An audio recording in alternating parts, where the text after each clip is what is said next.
from 21-year-old all the way down to 13-year-old. So I figure Okay. as a parent, it's very hard for me to give advice. But I figure, well, if I get other polys go ahead and showcase and talk wisdom, kids tend to go off of that, whoever their role model is. So that's the whole Yeah. one of the reasons why we started this whole podcast. But yeah, man, that's pretty much it. So we're just gonna just let me just put this on the side and Oosh, then what's up? Oosh, Go ahead. first of all, man, I appreciate you inviting me to the podcast and stuff, man. And I love what you're doing. I read, did my little research on you, and empowering our community is something that I always push. So I understand when you're talking about your kids.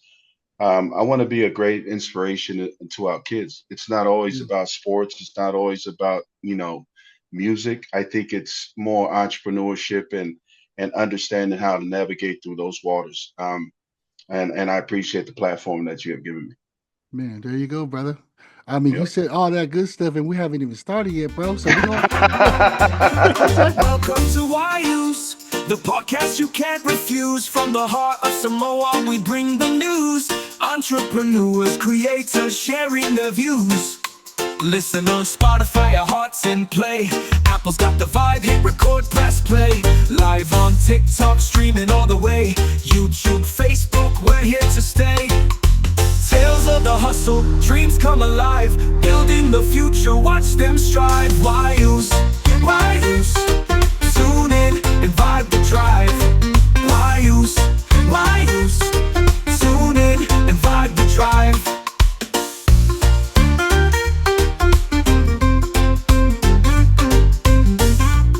What's up, ladies and gentlemen, and welcome back to another episode of the WhyUce podcast. I'm your host, WhyUce. I'm excited to have this guest join our platform today. It's one of the industry that WhyUce have not been able to cover, and it is something that is common in our Polynesian community, and that's called what, folks? Security.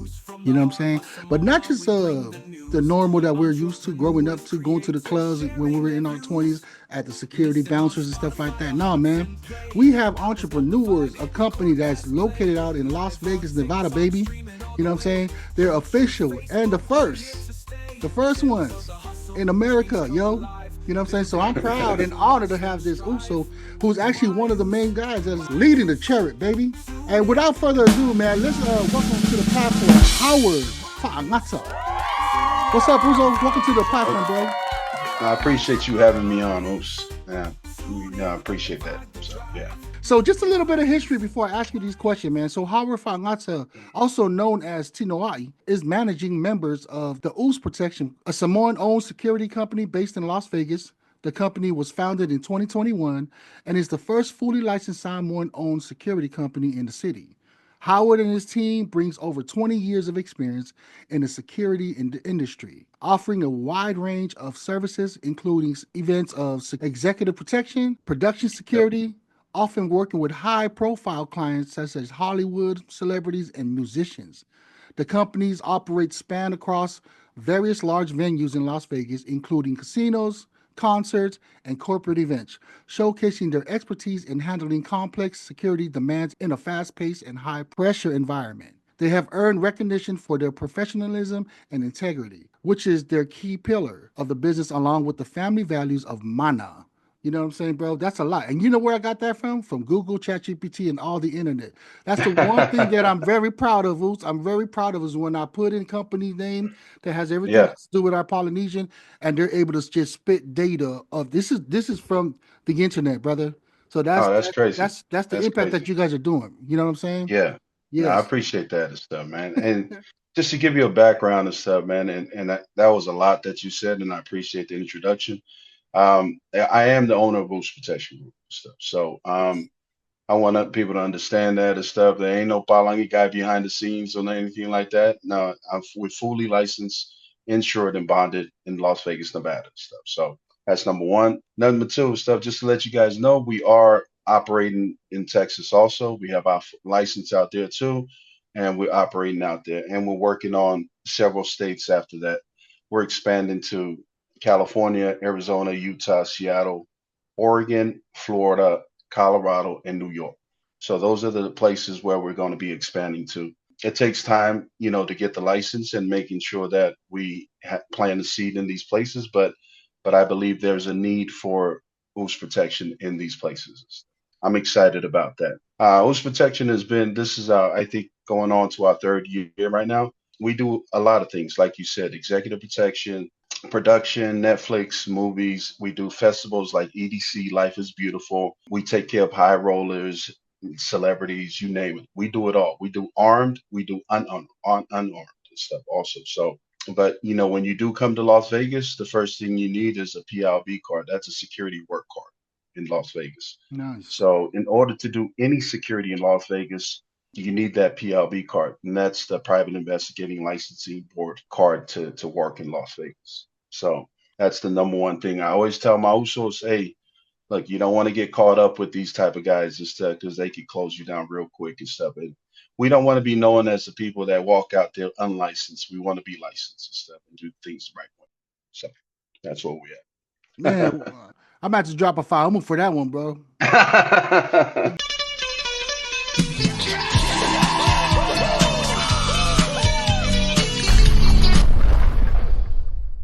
What are some of the wildest challenges you face working security at these massive concerts or casino events? Anything you didn't see coming but had to handle on the spot? I think one of the biggest events that we've done in Vegas was EDC, Electric Daisy Carnival. We had 500 guards deployed for that. We had the largest deployment at EDC. So one of the challenges that I think we faced was actually transporting people that pass out, due to whatever they are taking and stuff, prior to EDC. So we'll try to get the EMT, the location where the spot's at, and try to transport them as quickly as possible to the area where the medical tent is at. So I think those were the challenges that we faced at EDC, and I think that once we figured out, the problem and we came up with a solution, we navigate through that and we came to, a pretty good method of stuff of how to get these people there. So I know that you work with some big names in Hollywood and also the music world. What's Yeah. the craziest or the most unexpected situation you have navigated with protecting a celebrity client? Protecting a client at that stature, A-listers, you name it, celebrities, it's a lot that comes with it, right? It's stuff just the name itself. But I always try to teach my guys through the training that we go through, executive protection training. I always try to tell the guys out there that it's not about being that big body guy. It's about having a mouthpiece and understanding how to de-escalate situations and stuff, right? I think sometimes as Samoans and stuff, we're quickly to put hands on people and stuff, like and I get it, and sometimes the stuff we have short tempers, but I believe that with the training and understanding that there's a different way of doing things, especially in the climate we live in today. Everybody has a camera phone, and you don't want to get into a messy situation where the client has to pay 6 to 7 figures in court stuff. So craziest thing and stuff I would say is stuff. Every client's different. When you deal with celebrities, that you try to tailor everything in what they want and stuff. So some clients want you to shadow them probably a foot away from them, 2 foot away from them. Some want you like at a distance where if something does happen, you can respond and make sure that the client is okay. Man, it's tough sometimes because some of the things that they request is out of the ordinary, but you try to do the best you can as a security company to make sure that you can fulfill every need a client wants and stuff. So if we could do that and we can at least do 80% of what they're asking, I think that's a successful detail with a client and stuff. So I won't say any names about clients because we sign NDAs for that too. Yes. So yeah. And everybody that's tuning in, they ball figure, they should already know. You know what I'm saying? Yeah. They should already Yeah. know. Yeah. No doubt. No doubt. Yeah. Las Vegas is 24 hours. I imagine that means security never stops either. How do you and your team stay sharp and ready for anything, especially at these big venues? One of the things that I always try to preach to my team is that we always want to give more answers than questions, right? So if Yes. we have everything set in front up front of us and whatever the client needs, we try to fulfill those needs as much as possible. And if there's anything that we need to discuss, I always believe that there's room at the table that we could discuss any situation, any incident that could arise. We can come up to a solution and stuff that we could figure out and come to a conclusion that works in both parties and stuff. So Mhm. I'm always been a firm believer, number one, in training, in training our officers. I think a lot of these security companies, they have officers, but they just give them a T-shirt and tell them to go stand at a post. For UCE Protection Group, we believe in giving them the answers, giving them the support, understanding these are the post orders at where you're standing at, so they understand this is what I got to do when I'm standing over here. I'm not just giving you a T-shirt and telling you go stand over there. No, we're going to give you more information, more answers and stuff, so there'll be no questions when you go over there and stuff. Makes So we sense. always have post orders, and training is very important and stuff. And that's valuable information. And you did mention, like the protection of the client, and also in case of a scruffle, especially Samoans being impatient at time. This next question is, with the social media world and fans being more connected, with their phones, everything, everybody's recording stuff. How have you had to deal with any unusual security threats coming from that? And how did you protect the high profile clients in this crazy social media world that we're going to? Yeah. So, for clients, that have a history of, threats and stuff like that, I always try to get ahead of that, right?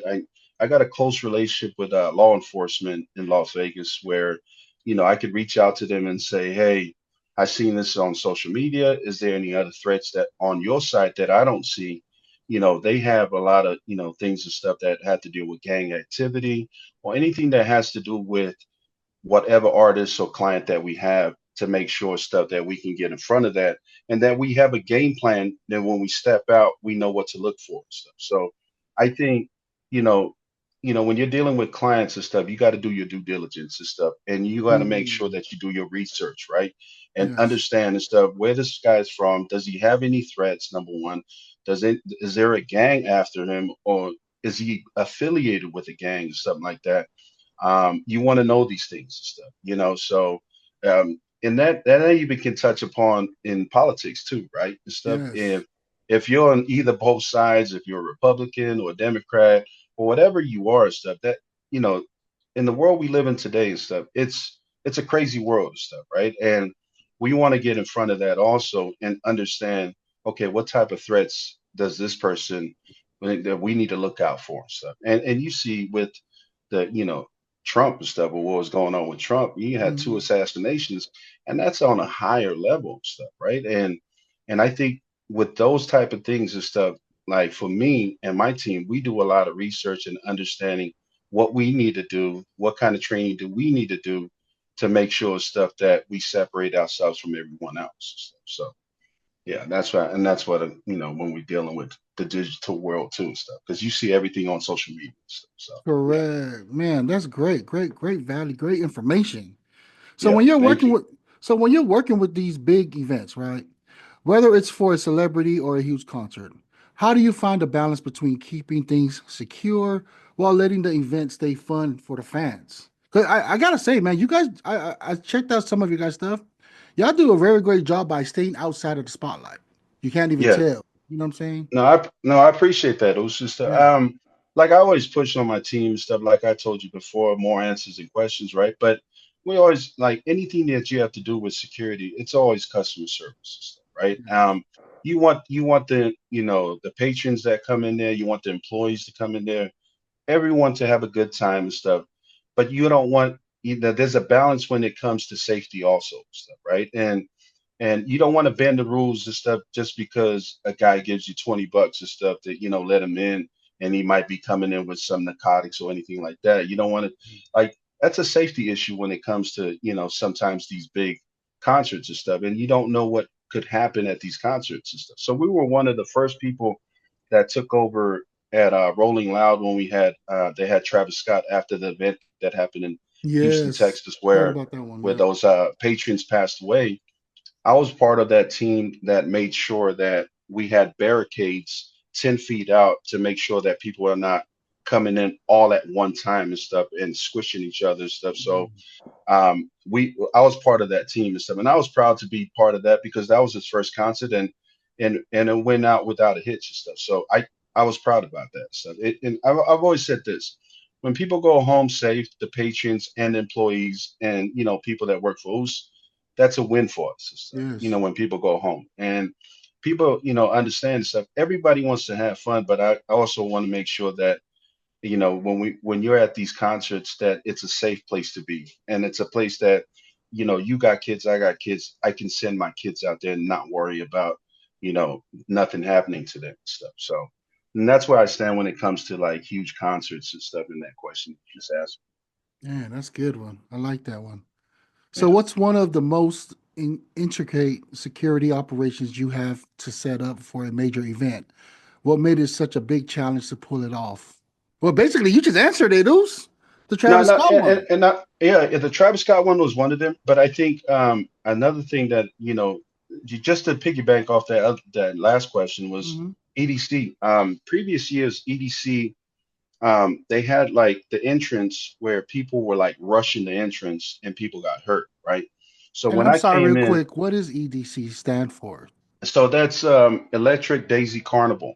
That's the Mm. biggest festival I think in America stuff. So yeah, you're talking about each day is like 150,000 people that come for 3 days.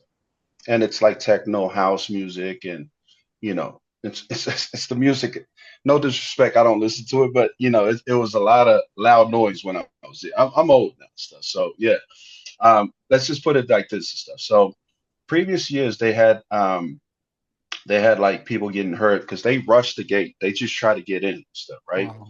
So when we did like our safety procedures and walkthroughs, I suggested to them to make it where it's 10 feet from the entrance so people are coming in one by one instead of rushing the gate and stuff. Because Mm. when you have a crowd of people, you know what's going to happen. People are going to get stomped on. People going, they don't care. They just want to get in and stuff. So it's just the excitement when it comes to something like that. And if we can mitigate that, I think it's a win for security, period. Stuff. So if people can walk home, like I said, and not have an incident or injury on them, then it's a win all the way around for the event and security itself. That's what's up, bro. Yeah.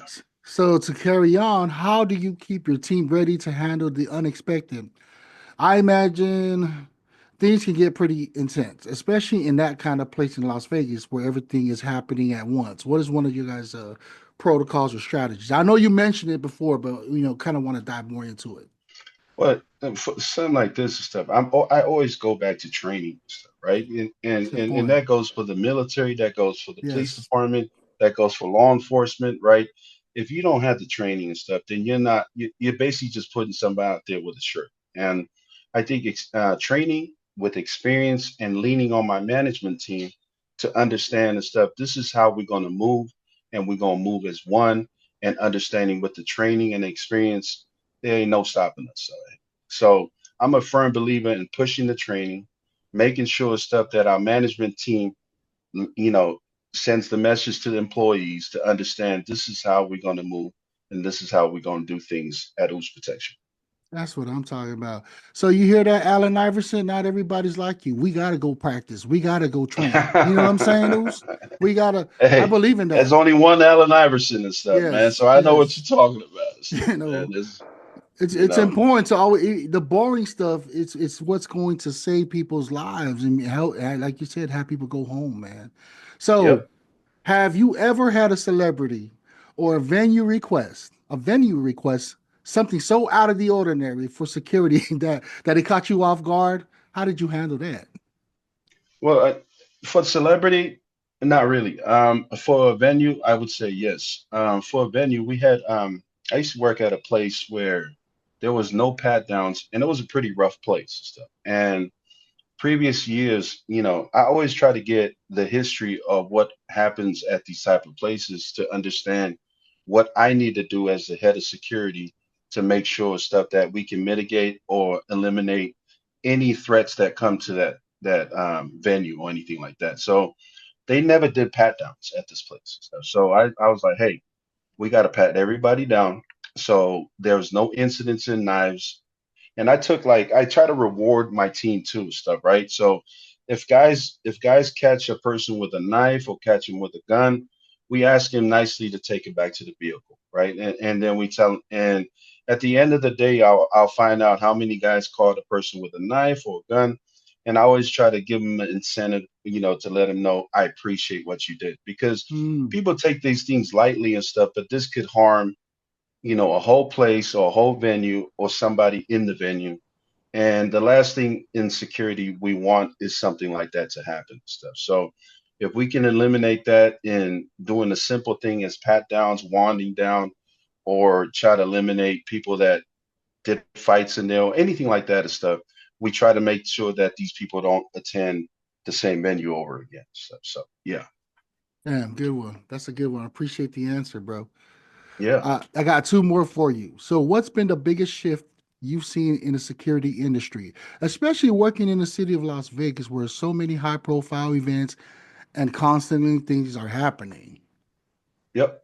I think the biggest shift in Las Vegas, period, I would say, because I've been in Las Vegas for 20 years now, is the PLB, regulating unlicensed activity. And Mm. what I mean by that is the PLB is what you need to work out here. And there's a lot of so-called security companies that work out here that are unlicensed and stuff when it comes to, working in Las Vegas in the nightclubs or the casinos. Now, when you walk in the nightclubs and you're a bodyguard per se, they want to know if you have your PIB card, number one, and who do you work for. So, like some of the usos that do come into town, some of them will reach out to me and look here, I'm always down to help, any uso or any Yeah. poly. But you got to make sure your paperwork's right too, stuff before you reach out to me. No disrespect or anything like that, but we live in a world that we want to make sure stuff that if we do step out, that you have everything that you need and stuff, so nobody is coming after you because you're unlicensed and stuff like that. Because if something does happen, and I've seen it, firsthand, where there was an incident where somebody got hurt at a nightclub, and they turned around and sued the security company, and this security company didn't have, number one, insurance or bonded. All right, number two, they weren't licensed. So there was a big article that went in Las Vegas where they called some of our people thugs, and Mm. I didn't want to be part of that, right? And stuff like, I'm trying to run a legitimate business. So one of the things I try to tell all the usos that come in, go get your PLB card. Now, if you need to work on like somebody like me, then we could talk about that. And I'm down to help people, that come, from outside of the state. So yeah, I Yeah. would say PLB regulation and stuff is something different. That's changing the industry out here in Vegas. It makes sense, man. I mean, Vegas is a money making thing, and just to clarify what you were saying too, it's what makes the world. It's really our country. It's our country. Yeah. You need license. You need all these stuff because there's a lot of things behind that people pay for, and you gotta follow the rules, follow the law, man. So good, big ups to Yep. you, so and the company, man. Last Thank you. question. Last question is, what advice would you give to someone throwing the first big event here in Vegas? What should they know about handling security in such a fast-paced environment? Well, I would say you number one. pretty much answered it, bro. Get Yeah, your yeah, no, yeah. license. Yeah, that's what it is, right? It's to make sure you get your PLB license, your PPO license. That's the private patrolman operating license and stuff, in Vegas, and that's anywhere you go. You go to Cali. I don't know. I seen you guys in Kentucky, right? I'm I'm in sure Kentucky. Yeah, so you're in Kentucky. Everywhere you go to and stuff, you need that license in that state to operate. And if you're operating without no license and stuff, and you're doing something, especially in Vegas, they don't play around when it comes to big events. This is a big money town, and Yes. you're talking about people with money. And when you're talking about money, there's liabilities that's involved in it too, Yes. stuff. So you want to make sure that the people that you hire are legitimate all the way. And I'm talking about the stuff, making sure number one, they have the license, and number two, they have insurance. Because most of these guys, if you want to operate in these casinos, like, because I'm a vendor in most of these big casinos in Vegas now, but I had to go through a vetting process in order to be in there. So Yeah. it's not easy. You don't come off the street and say, "Hey, I want to be in the Wynn Hotel or the Caesars."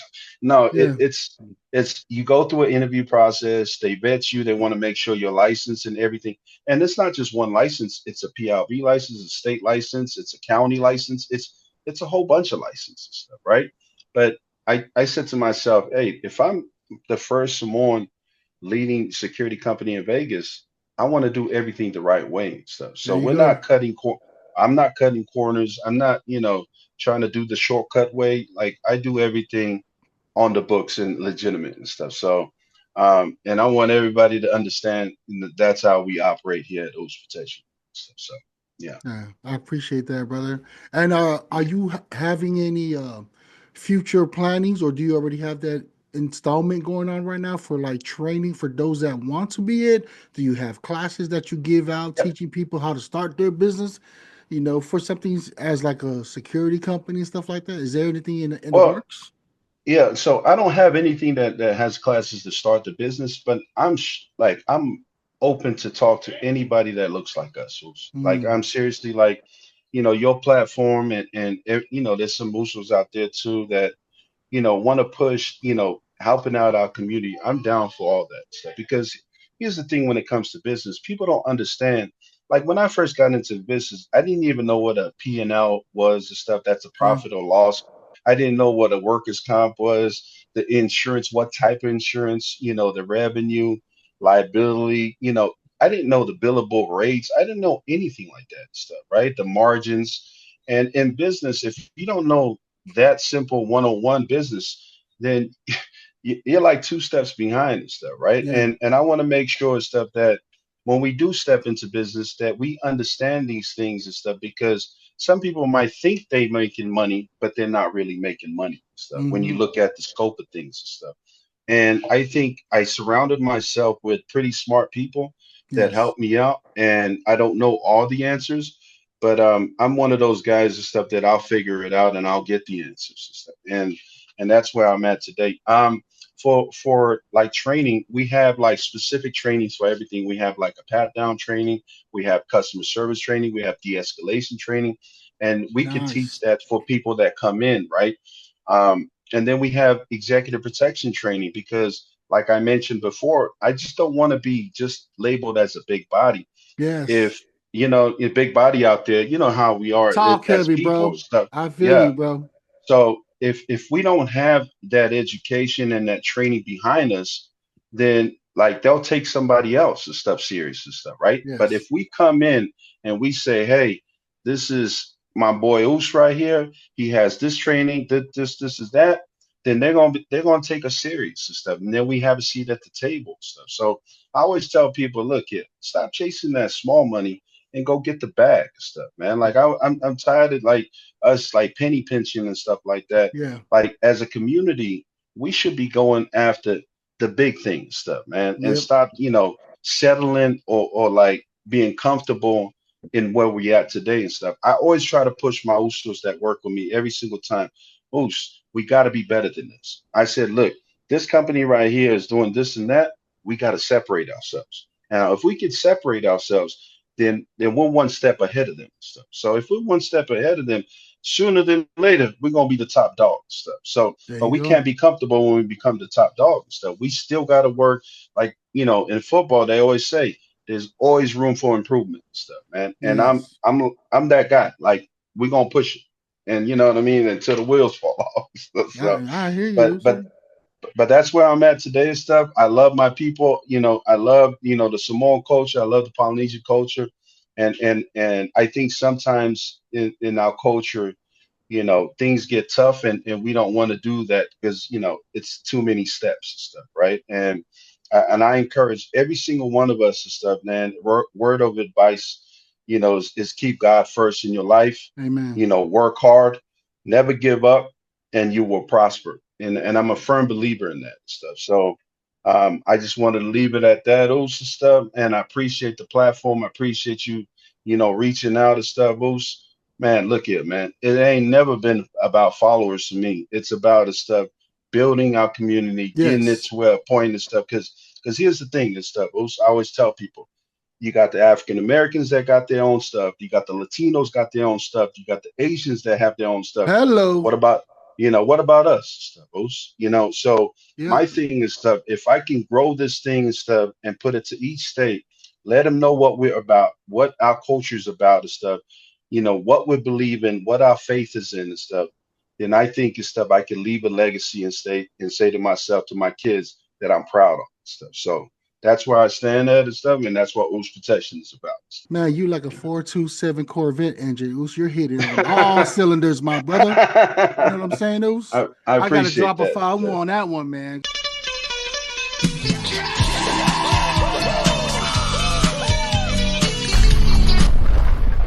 To the listeners, that's all the questions WhyUce have, because my Uso is busy, yo. He's in Vegas. It's a 24-hour city, and he's got to get going, so I don't want to hold him any longer. But if you are interested in stuff like this, if you enjoyed this conversation, drop a comment below.